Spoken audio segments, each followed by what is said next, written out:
Welcome into another episode of Dads in Timeout. It is me, your host, Jesse Williams, coming to you live. Though you probably won't get this live because, well, I'm not streaming it live. So I've been gone for a while. Sorry, got the hiccups. Just got done eating a salad and a little wrap from Walmart. So I've been gone for a minute. Had to go to Louisiana and help the good people down there, cut some trees, learned how to use a chainsaw. So this is going to be a quick 30-something minute video because I got to get back to work. But I promised you guys that I would give y'all some content. I talked before about the NFL and I previewed both conferences and who I thought would win and all that. And now we've had week 1 in the books. And college football is week 2 in the books, and I still don't know enough about that except to tell y'all that Texas is not back. Go Woo Pig Suey. Razorbacks beat them handedly. And that Arkansas defense looks good. Alabama still looks really good. But we'll get more into that when the conference comes in. And I know you guys love college football, so the ACC is probably not going to get a team in the playoff. Clemson's schedule doesn't really go into that much because they don't really play a lot of great teams. A lot of the other teams in the ACC lost week 1. Georgia looks good. We'll see what they do if they can put these kind of points up against legit competition after beating Clemson 7-3 in the first week. Oklahoma looks pretty decent, but I kind of want to wait till the conference starts, and people start playing each other in conference more before we get to a lot of in-depth college analysis. Going to be a lot of overreactions, but I will say that Alabama looks awesome. Bryce Young looks awesome. Ohio State lost to Oregon. UCLA's 2-0. So USC's already fired their coach, which quick take on that. If you're going to fire him 2 games in because of a bad loss to Stanford, and people have been calling you to fire Clay Helton, I have a little analogy real quick about him. So he's like the guy that was like a tenured professor, because he's been there since like 2010, right? And so let's say he's been like a 10-year, 20-year professor, and then you make him like the dean of students, and he does a kind of good job at that, and then you don't really have anybody else to make the college president, and you make him the college president, and he's had no experience doing that, and then he was kind of good, but not like as good as the last president, which would be Pete Carroll, which I know he wasn't the last one. I know they had I think they had Kiffin, and then they had Sark after him. And so it's just an interesting thing that you fire a coach 2 games into the season, and it's just weird things. So I feel like, and Texas is doing the same thing. They're firing coaches. People are like, oh, maybe they should fire Sark. And it's like, y'all already fired Charlie Strong. You already fired Tom Herman. So that's my little college football take, because I get a lot of views off that. So I had to throw that in there. So NFL quick hits real quick. So I'm a Steelers fan. I predicted we would lose to Buffalo. Steelers defense looks really good. And I had the Bills in the Super Bowl, and maybe that was premature. Josh Allen looked okay, but not great. They still don't run the ball a whole lot, but they got a lot of yards when they did run the ball. But Josh Allen threw the ball like 50 million times, or maybe it was just 50 times. Steelers did enough on offense, but they scored 0 points in the first half. I think that's the reason for worry. So, and I picked Pittsburgh to make the playoffs. The schedule gets a little easier, then it gets harder. And so I'm not going to make any bold proclamations like we're going to win the North, but let's go ahead and get into Baltimore. Of course, you know that both their top 2 running backs are out for the year, which goes to question why you play your starters in the preseason. I know J.K. Dobbins is a second-year player, and obviously maybe he would have got hurt in the regular season. We don't know. It's why I'm not a fan of preseason. I mean, it's too risky. You lose guys, game reps. It's a 17-game season. 1 game won't kill you. I don't really think you need your starters to play the preseason. I think that's more of the fill out your depth chart. And you can say, oh, well, that leaves the young guys more susceptible to injury. Got to earn your spot, bro. I mean, if you're Lamar Jackson and you've played for 4 years and been to the playoffs, they can see what they need in practice. Speaking of Lamar, he throws the ball great in the middle of the field, but he's still inaccurate. But he makes great plays with his legs, so I'm not going to overreact, except for on the Baltimore defense part, where Derek Carr started 2 for 10, and then he just every time they really needed him to make a play, it seemed like he made a play. Baltimore could not, like when Derek Carr dropped back and then jumped through the ball like 40 yards down the field, they seemed to not have an answer for that. I still think the Raiders are, I mean, Darren Waller's awesome. I know he single-handedly beat one of my fantasy teams. I needed him to like score like 5 points, and he scored like almost 30. It's so Ruggs looks like he's better, but Derek Carr has been underrated, and I think I've said this on this podcast that I'm a big Derek Carr fan. I don't think he's a top. Colin said he's between 10 and 12, but I just wonder if you put him with like the Chargers weapons, what would Derek Carr look like? And now they had to pull that game out. I still think that, I mean, the Raiders are just an interesting squad. Lamar Jackson was getting a lot of stuff done with his legs. People say, oh, well, he fumbled the ball. I mean, he's making a play. You're going to have to live with that. He looked like he has a better connection with Marquise Hollywood Brown. Sammy Watkins looked good, but, I mean, he has a history of being injured. I know I think it's Tyson Williams, their other, like, 15th running back. He played well. So Baltimore, the AFC North is going to be interesting. And staying with that division, I didn't get to see any of the highlights of the Bengals game, but Burrow looked like he had a good game. Minnesota was marching in overtime. Then the Bengals got the ball. The drops seemed to not be an issue for Jamar Chase. He's got T. Higgins. That offensive line's going to have to protect him. I had the Bengals at like 5 and 12. I would not be surprised if they win 6 or 7 games, but that's still a tough division. You've got Cleveland, who, I mean, Baker threw that interception.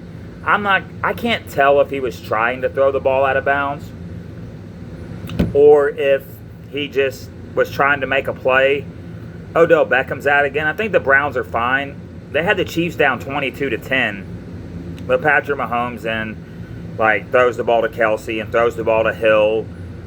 And my take on Kansas City is going to be the same take that I'm going to have on Tampa Bay, is that I think I overprojected wins for them. The NFL looks really deep this year. There's a lot of good teams. Kansas City is going to face a quandary when they have to start paying the bulk of that Mahomes contract. But as long as that magician is healthy and back there, I mean, he can make plays. They showed resiliency. Cleveland almost beat that team, and that's a good thing for them. A lot of people are saying, well, it's a good thing they lost because they'd get overconfident. Listen, losses are never good. You need every single win. You get another game with 17 this year, but I don't think it's fair to be like, oh, well, that was a good loss. I mean, if it was college or if it was high school, like, hey, we're right there. But I think that you have to prove that you can, because, see, Pittsburgh lost to Buffalo last year, right? And then Pittsburgh goes and beats Buffalo in Buffalo. And really, they put that game away. Buffalo came back and made it close, but it wasn't like one of those games where Buffalo had a chance to win at the last minute. So that's a good thing. Pittsburgh's like, okay, we can beat these guys. Beat them in their house. Cleveland has to prove that they're more than just a great running team. And now Beckham's out. Beckham Jr. is out for another game. You still got Nick Chubb, and they ran the ball well, but they have to figure out if Baker is that guy that can lead those late game drives. And I'm not saying he isn't. It's too early. So the AFC North, early results in. Pittsburgh and Cincinnati are 1-0. I think Baltimore is, I had Baltimore either at I had Pittsburgh as the 6th playoff team. Baltimore is either the 7th or right out of the playoffs. I think Baltimore is going to take a step back. I just think that if that defense isn't locked down, that I don't know if Lamar can carry them. I still think Cleveland's a playoff team and a dangerous playoff team with Chubb and Hunt and Jarvis Landry and Austin Hooper, who a lot of people were down on in fantasy this year, did quite well for me. I think that if they utilize him, they have a lot of weapons. Their defense is still good. That Kansas City didn't. Kansas City had to rally late to win that game, so it's a good sign. But you still want to win that game, right? The AFC East is going to be. Looks like it's going to be a super interesting division now. Zach Wilson started off really bad for the Jets, and I don't expect a lot from the Jets, but it looks like they'll be more competitive than I thought. So the Jets played the Panthers against Sam Darnold. I'll get to Sam Darnold later when I get to the NFC, but I will go ahead and cover that game. So Sam Darnold looks more comfortable. He has a great connection with Robbie Anderson, and when you don't ask him to have to do everything, when you have a guy like Christian McCaffrey back there, You have DJ Moore and David Moore and Robbie Anderson, and you have options to, instead of just asking Sam Darnold to drop back 50 million times, you're going to get Christian McCaffrey in the passing game. You're going to get him in the running game. You're going to have these other guys, like I said, like Anderson and the Moores, that are going to be able to produce. And Terrace Marshall had a decent game. I think he had like 80-something. I don't remember how many yards he had. I don't want to say that, but Terrace Marshall is my sleeper for the year as a breakout receiver. Now, he's going to have limited targets because of the other guys they have, DJ Moore and Robbie Anderson. So Carolina's in a good spot. The Jets are just going to be a disaster, but they at least competed. And so I'm not... Like, it's a good sign for the Jets. And then you had the Patriots and the Dolphins. They cut Cam Newton. And the reason they cut Cam Newton is because you can't have a superstar backup.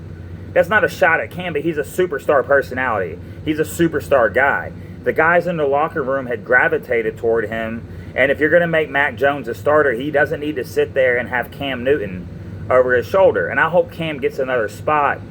And I didn't even hear what Cam said about why he got cut. I don't really care. I mean, I hope this is not the end for Cam. I love watching Cam Newton play football. It seems like he was playing really well in the preseason. Whatever the COVID thing was, whatever your opinions on it, at this point, I don't care. I've had it. My son's had it. We survived. Do what's best for you and your family is what I'm going to tell you. We can discuss the politics of it off camera, between each other and some DMs, whatever. But Mac Jones looked okay, and he said the quarterback things, like, hey, we need to get better, I need to get better, it's not good enough. But he did some good things.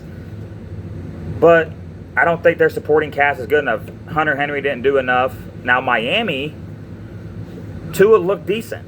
So Tua, if he can improve on this, he got Jalen Waddle. Gesicki gave them nothing in the receiving game. I still don't know who their running back is because I always forget. I think it's some dude named Brown.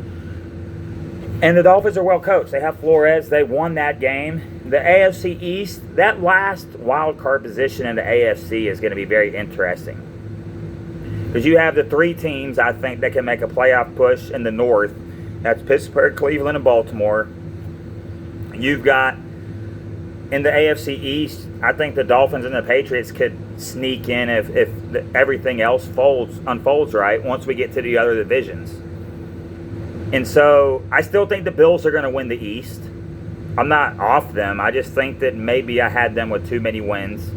But, I mean, this is why football is so great, because after week one, you kind of start questioning everything that you thought, and then you're like, hey, it's one game. Let's see how the season progresses, injuries, adjustments, stuff like that. So you go to the AFC South. Carson Wentz looked really good. There's talent on that roster. That Paris Campbell, I think is his name, that wide receiver, he looks like a monster. T.Y. Hilton's out. Jonathan Taylor looks like he could lead the league in rushing. Hines is still there, even though I think he dropped the ball that he should have caught. But Carson Wentz was making plays with his legs. Their schedule's tough, but coming off the injury that he had in training camp, or the preseason, or whatever it was, I don't remember. I think it was the foot injury, right? I think it was in practice. And now he's back, and he looked better than he has looked in years. And so he's back with Frank Reich. And so the Colts are going to be very interesting. They played, who did they play? Oh, they played Seattle. In Seattle, Russell Wilson was just doing ridiculous things with that receiving core. Chris Carson looked great in that game. Of course, you had Tyler Lockett, DK Metcalf. DK Metcalf is not a one-trick pony. He's fast, he's big, and he can catch. He made great catches in traffic. But Russell Wilson, we'll see. That offensive line is not any better. And I'm going to get to the offensive line theme at the end of this. Titans played... Who did the Titans play the first week? I already forgot who they played. Somebody remind me who the Titans played. But anyways, I was watching the highlights of that game. The Arizona Cardinals. Yeah. Chandler Jones. He's going to have nightmares of Chandler Jones for the rest of the year. Ryan Tannehill is. And he made some good plays. Julio Jones had a couple of catches, but do they have an offensive line? I know that the Taylor Ewan or whatever the outspoken offensive lineman came out and said he got his butt kicked and all that, but Arizona sacked him seven times, but he can make plays with his legs, Tannehill. Derrick Henry got off to a real slow start. He had some big runs late. But Tennessee was never in that game. Kyler Murray was a monster, bro. That dude, I was looking at some of the throws that guy made. And just the off the leg, running to his side, the accuracy, throwing the ball down the field. I had Arizona as a 7th seed. They might be a little better than that. They're an interesting football team. If Cliff Kingsbury can keep that thing going, because they have Edmonds and Connor, so as a 2 tandem, and Edmonds, I did not realize how fast that guy was. Christian Kirk looks like a beast. DeAndre Hopkins looks like the best wide receiver in football. And so, Arizona's loaded. And that defense looks like it's for real. And you take Kyler Murray with 5 total touchdowns, you got something there. And so I had them as the 3rd best team. I think they might be better than Seattle. It's a little early, but I'm not going to say that I know they're better. But Arizona, I mean, Tennessee's a playoff team. They've been in the AFC Championship game. Oh yeah, by the way, what's that dude's name? The other Brown, AJ Brown. AJ Brown is their number 1 receiver, dog. Like, he looks great. We'll see with Tennessee. Now, their defense was supposed to look better, and Kyler just picked them apart. Like, they made a couple of plays, but, dude, like, they were just getting gashed in the run game. They were getting, like, beat over the top. Kyler Murray looks legit. If he can stay upright, because they're in the toughest division of football is the NFC West. Jacksonville played Houston. I predicted Houston to win 1 or 2 games this year. They're not starting Deshaun Watson, even though there's no investigation. So I think they know something we don't. And mind you, this is the stance I've had from the beginning. If Deshaun Watson is guilty, he shouldn't play in the league again. If he's innocent, then it's a terrible, terrible accusation. So we'll let the legal system play that out. But Tyrod Taylor, people are already, listen, my boy said something, and I ain't going to call him out. And he got mad because he posted that he called Urban Meyer Nick Saban 2.0. And if anyone else thinks that, let me just remind you that Nick Saban went to the NFL, and this is what happened with him in Miami. First off, he was in a division with Tom Brady. Second off, Ricky Williams decided smoking weed was more important than football, and you can watch his documentary and believe what you want. I don't care. He was a great player. I like Ricky Williams personally. I don't know him, but he seems like a good dude. But that happened. Like, that cost the Miami Dolphins. They didn't get Drew Brees because of the questions about the shoulder, which it wasn't like Drew Brees was out there throwing bombs, but I mean, his shoulder held up for like 15 years after that, or however many years it was. And so they made a bad call. Then Dante Culpepper and the knee issue there, and they might listen. Miami hasn't had a legit starting quarterback since Dan Marino. You could say Tannehill, whatever. They haven't had a consistent starting quarterback since Dan Marino. If I'm wrong about that, if I have forgotten about somebody, let me know. But I don't think I have. They had Matt Moore start a playoff game against the Steelers back in like 2016 or 17, one of them years.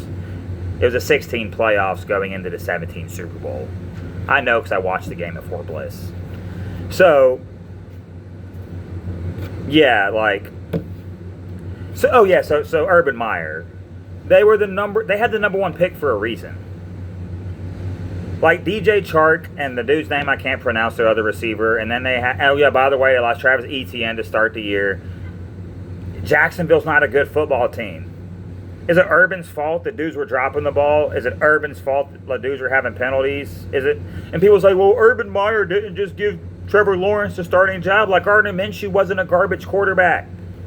Gardner Minshew's either a really good backup or could start for many teams and be decent. Everybody was on the Gardner Minshew hype train 2 years ago. Then last year, everybody jumped off the hype train.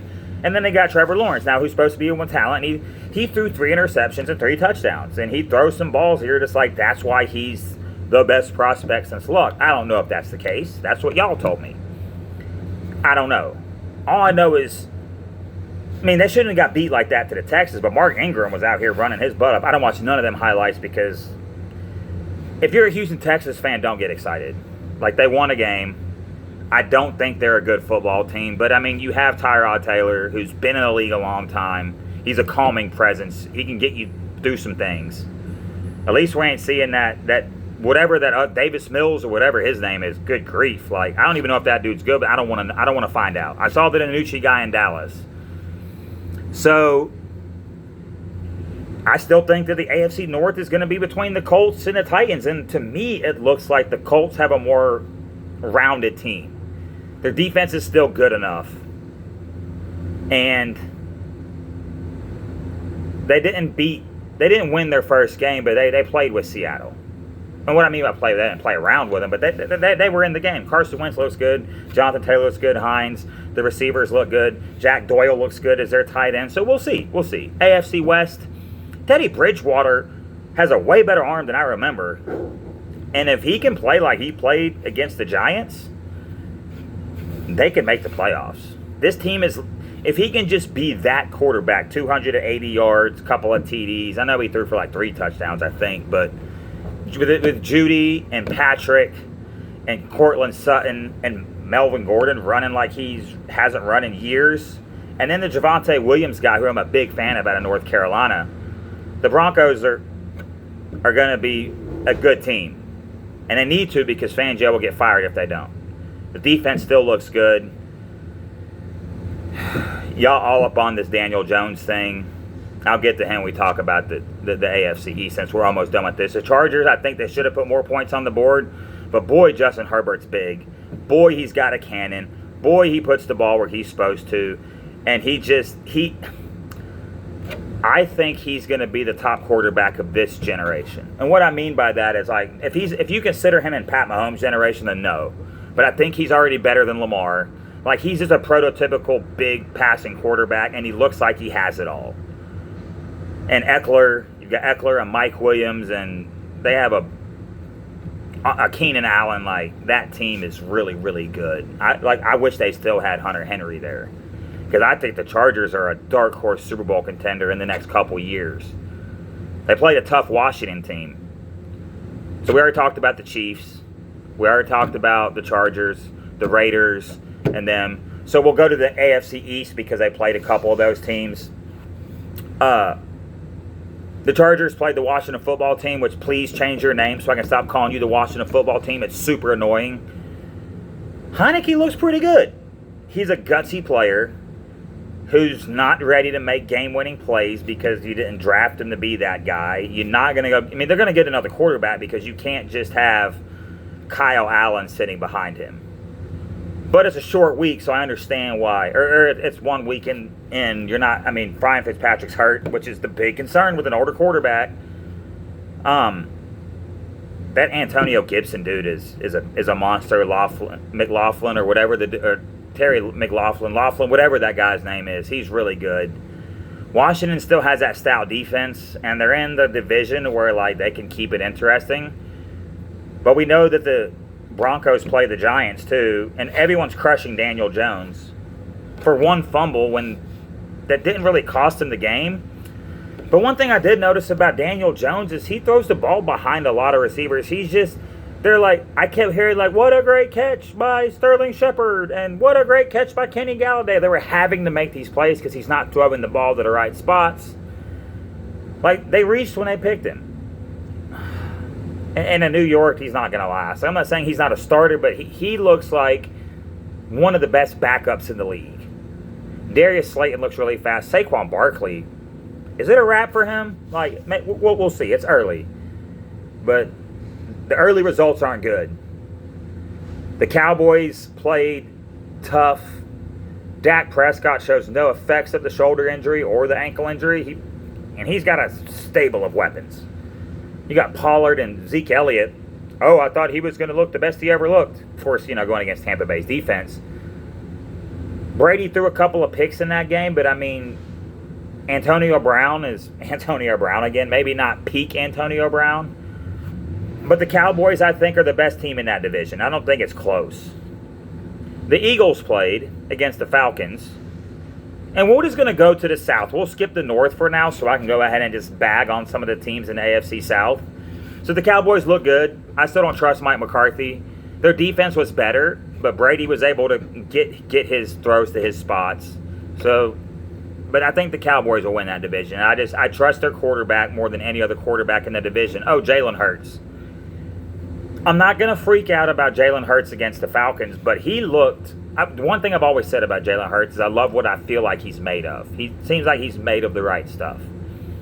When he was at Alabama, he took the benching like a man when they put Tua in. Tua won the national championship. He comes back. He saves them the next year against Georgia in the the SEC championship game.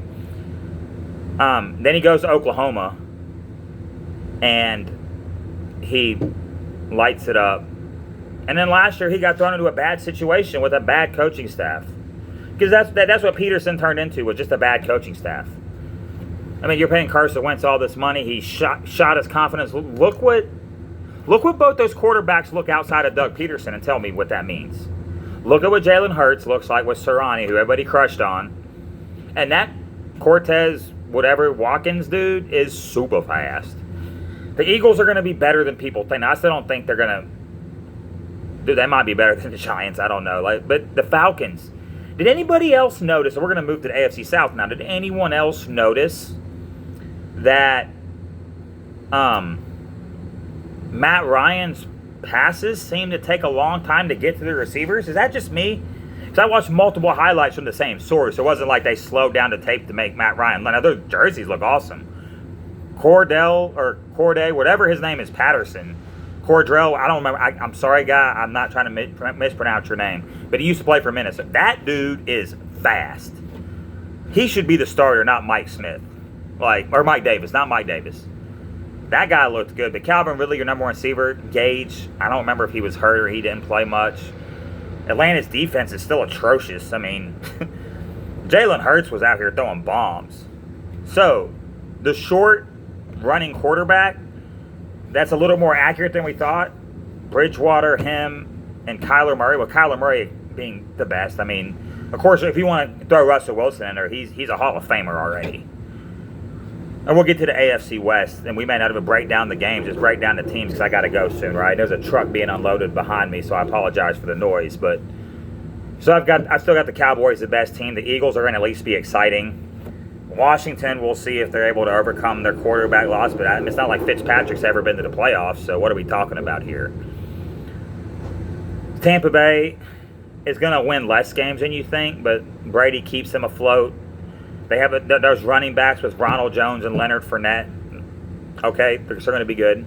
Mike Evans, I don't know what the deal is. He's now, I think, their third best receiver, and maybe just the third preferred receiver. Because really, in terms of targets, it's probably going to be Antonio Brown, Gronk, depending on how many games he plays, and Chris Godwin. So Mike Evans might need to get traded somewhere, because, I mean, he's the first receiver in NFL history to get 7 1,000-yard seasons in a row, so the dude ain't a scrub. Now, injuries have played a part. We already talked about Carolina and Sam Darnold. That team with Matt Rule is going to be very interesting. We didn't talk about the Saints. I'm going to leave them for last. So what team am I missing in the AFC South? Oh, Atlanta. We just talked about Atlanta. Their defense is atrocious. Matt Ryan's balls seem to get that he throws seems to get there slower. That's going to be an issue. I think Atlanta's going to have a bad year. But give Arthur Smith some time. They may need to draft a quarterback. Matt Ryan may be losing touch. But he did throw some Matt Ryan balls that were like, okay, there's the Matt Ryan throw that I'm used to seeing. So, Atlanta, New Orleans. And we're going to talk about them and the Packers at the same time. I'm not going to write the Packers off. Aaron Rodgers looked terrible. All the memes about him mailing it in, being gone in the offseason. Like, Jameis threw for 5 touchdowns. He didn't turn the ball over. He only threw for like 146 yards, but they could run the ball a little bit. Defense looks really good, so let's give that some time. I'm not going to write them off, but it is cause for concern that Green Bay looked that bad. And I still think they have way too much talent to be that bad all year. And maybe they went in there and thought that New Orleans was going to slack off without Drew Brees. Let's pause the Jameis for MVP. It's week 1. But Jameis, like, why was there ever a question that he was the quarterback? If you saw that in practice, and maybe it's like to trick everybody else, but come on, like, we knew Jameis was the guy. And I'm not in practice, right? So don't get that twisted. The Bears, you got to start, and unless you're trying to protect Justin Fields, Matt Nagy, if you want to keep your job, you got to start him. I mean, and they played the Rams in week 1, which we'll get to in the NFC West, but the Rams look every bit the part. Sean McVay, Matt Stafford, throwing the ball all over the field. Detroit played San Francisco. Oh, let's get back to the Bears. I'm not going to spend a lot of time. Andy Dalton's done, y'all. He's a backup. He's an emergency backup at this point. Overperformed what I thought he would do in the NFL. But it's done for him. It's not fair to that Bears defense. It's not fair to David Montgomery. It's not fair to Allen Robinson, who came back. I would have left that dumpster fire. But Justin Fields, you got to play him at some point if you think you can protect him. The Lions, Jared Goff put up a bunch of points. I'm going to be interested because I think Jared Goff went out there and played with something to prove, and they lost to the 49ers, who are obviously a way better football team. Garoppolo played the part. I think you play Garoppolo unless you absolutely have to play Lance. Lance is going to be there. All you need to do now is try to win with Garoppolo and boost his trade value. What if Garoppolo goes and wins him the Super Bowl? What do you do? Like, oh, we drafted Trey Lance. I know you just won us the Super Bowl. You're injury prone. Do you pull a Nick Foles? Because it's not. I mean, this guy was a backup that became your starter, and their record is like atrocious without Garoppolo. Mostert's hurt. But they have another. They have Trey Sermon, and then the Elijah, whatever the guy's name is. I already forgot his name, but I tried to pick him up in fantasy. Elijah Mitchell. Kyle Shanahan's a great offensive coach. I don't know how good that dude is. I know San Francisco pulled that game out. They put 40-something points on the board with Jimmy G, and San Francisco put up 33, so this cause concern for their defense. We already talked about Arizona. We already talked about Seattle. The Rams, I think, look great. Stafford, 3 touchdowns. Can do things that Goff can. And mainly is chunk the ball down the field. He can do more things with his arm, which is not Goff's fault. It's just an arm talent thing. I still think the Lions are going to be atrocious going back to them just because their coach talks too much. In the NFL, that doesn't usually work. Unless you're Ditka. And it didn't last long. Did work with the Saints. Works great on TV. So, Matt Campbell or Dan Campbell. No, Matt Campbell's a good coach in college for whatever school he coaches at. He's a good coach. But Dan Campbell, y'all didn't eat nobody. You didn't eat no Lions out there. You didn't eat no Bears. You didn't eat no 49ers, nothing. So, to recap, why do so many of these offensive lines look horrible? Like, all these quarterbacks are running for their lives. Are the defensive ends and defensive linemen and, like, linebackers that good? And T.J. Watt came in and just... Chandler Jones already has 5 sacks. Like, y'all got to keep y'all's quarterback safe, bro. Like, what are y'all doing out here? So my takeaways are that Kyler Murray is way... and I thought Kyler Murray was really good, but he looks the part. If y'all keep that dude safe, he could win the MVP. Oh, we didn't even talk about Minnesota and Cincinnati. Hey, my boy Thielen went off. Jefferson didn't. Dalvin Cook didn't do much. You're not going to win if Kirk Cousins has to win. He's not going to carry you. But with all those weapons, with Cook and McKinnick and... Actually, I don't even know if McKinnick's there anymore. Whoever the backup... Or Matheson's the backup for them. Matheson. The running back. Backup running back for the Minnesota Vikings. And then they got Justin Jefferson and Adam Thielen. Kirk Cousins ain't going to win you the division, dog. Like, he's a really good quarterback. Really good. He's not great. He's not bad. He won that one game, and how about that? And then of course he won a playoff game on the miracle. If you want to trust in Kirk Cousins, go ahead. Like, and people think I hate Kirk Cousins, but it's like that team has had too much talent to be where they're at. So the only thing I was really shocked by this weekend, I was really shocked by Teddy Bridgewater. Like, Teddy Bridgewater with a cannon, like, if he plays like that, dude. But that division is so deep, like, some coach is going to get fired, and it's going to be like, bro, I coach in the AFC West. Both West divisions are undefeated. So the teams that I'm concerned about are Buffalo a little bit, but they got so much talent with Diggs. But Cole Beasley and the vaccine thing, they're gonna cut him eventually under some other pretenses. But the NFL was off to a great start, and so we're gonna try to shoot another podcast before Sunday, but I'm not gonna do a lot of preview shows just because I work and stuff, and this weekend I have drills, so I'm not gonna preview every single game. But the NFL looks good, and I hope y'all got something from the quick shot of each game. I didn't even mean to cover every single game, but I did because I'm the bomb like that. So this has been the Dads in Timeout podcast. I'm on Twitter at JWillSportsGuy. My link tree is there. You can find me on Spotify, Apple, Google Podcasts. Find me on YouTube, which you're going to be watching this on. So this will only be on YouTube. It won't be on any of the other platforms. So you guys subscribe, share, and watch the video. And till next time, deuces out.